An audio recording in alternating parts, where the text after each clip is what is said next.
Hello साथीहरु, आज बनाऊँ है त अन्डा पराठा। मेरो छोराहरुको लागि अन्डा पराठा बनाउँदैछु। 3टा अन्डा लिए, त्यसमा आधा कप जति दुध अनि प्याज गोलबेडा मसिनो काटेर अनि यो मैले ग्रेट गरेको गाजर पनि हाले, अलिकति अदुवा लसुनको पेस्ट अनि जीरा र नुन अनि चिली फ्लेक्स चाहिँ थोरै, पिरो त्यति खान सक्दैन छोराहरुले।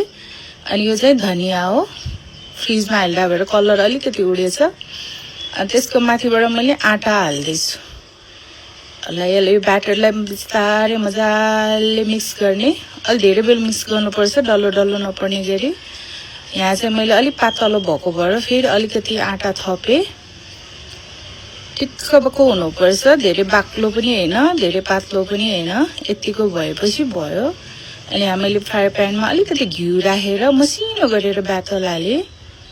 ल यसलाई चाहिँ सानो आगो गरेर बनाउनु पर्छ, माथिबाट अलिअलि घिउ थप्दै भित्र मजाले पाक्ने गरी। रेडी भयो पराठा। अब मेरो छोराहरूले यसमा सस डुबाएर खान्छन्।